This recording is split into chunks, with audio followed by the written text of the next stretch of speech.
On est bien loin de tout ça, on est bien loin du royaume de Dieu, comme dirait Monterland. Mais c'est vrai que, avec Maurice, j'avais le privilège de rire beaucoup. Je me suis jamais fait chier avec lui. J'ai toujours été surpris. Et en même temps, on était un peu comme deux animaux. Parce qu'avec un regard implacable sur les autres, on n'était pas forcément gentil, mais on n'était certainement pas méchant.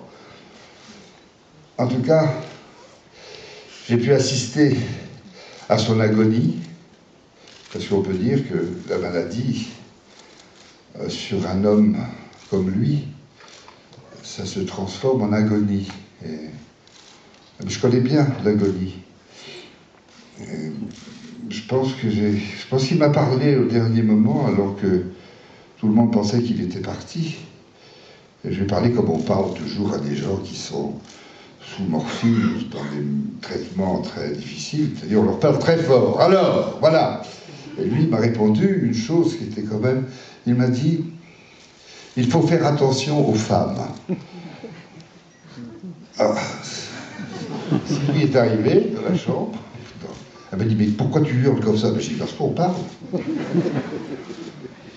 Et j'ai dit, il a dit une chose belle, il a dit, il faut faire attention aux femmes.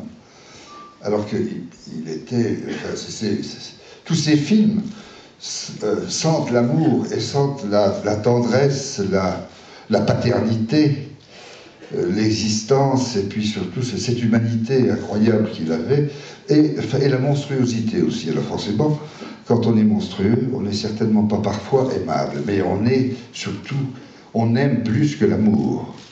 On est dans les autres. Et c'est ce que Maurice était. Et comme les autres sont difficilement aimables, ils prennent tout mal. Et, alors que c'est bien, c'était bien, on a envie de donner, ils le prennent mal. Et je dois dire que j'ai vu peut-être 2 personnes en colère, dans leur bière, comme ça. Il y avait le visage de Maurice, qui restait humain et en colère, et puis le visage de Guillaume, mon fils, qui était aussi pareil, en colère. Moi, je veux dire qu'après leur mort, j'ai fait la gueule à Dieu pendant longtemps. Et j'ai vu plein d'amis qui sont partis, de François Truffaut, Jean Carmé, ma mère, mon père, plein de gens qui étaient libérés, heureux.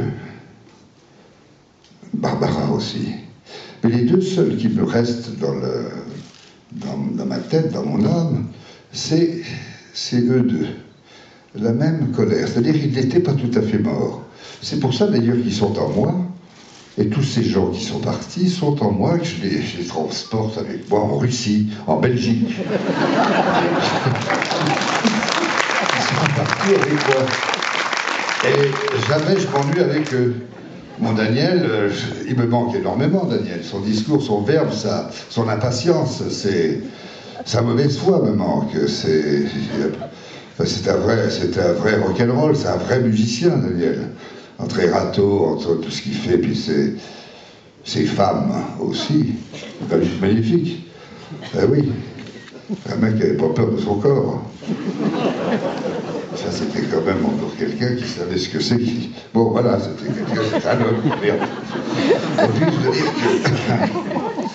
que... Puis, c'est très gentil pour les... C'est pareil. Pourquoi? Des âmes, mais bien sûr que toutes ces âmes qui sont parties et que j'ai connues aimaient les femmes. Allons. Enfin, je ne sais pas ce qu'elle comprend, c'est pas grave. On verra à la sortie au buffet. Non, c'est tout. Moi, j'étais tellement heureux d'être avec moi. Encore une fois, pour moi, ils sont tous avec moi. Donc, je ne sais pas. J'ai en plus la chance d'avoir Antoine sans arrêt, que j'agace tout le temps. Il y a tonton par un milliard, par un crayon. Marraine. Parrain, voilà. Mais c'est vrai que Antoine fait partie de ma vie. Et puis Sylvie aussi, qui est extrêmement courageuse. J'adore aussi, bien entendu, toute la famille, dont Nicolas Sédou. Et puis celui qui manque aussi, qui est Daniel. Mais enfin, écoutez, je pense qu'il ne vous manquera pas. Et puis, bravo à la Cinémathèque, parce que je dois dire que si c'est pour remuer les mémoires et les cœurs, c'est vraiment bien fait. Vraiment bien. Ah, voilà, on les fait plein la gueule. Merci.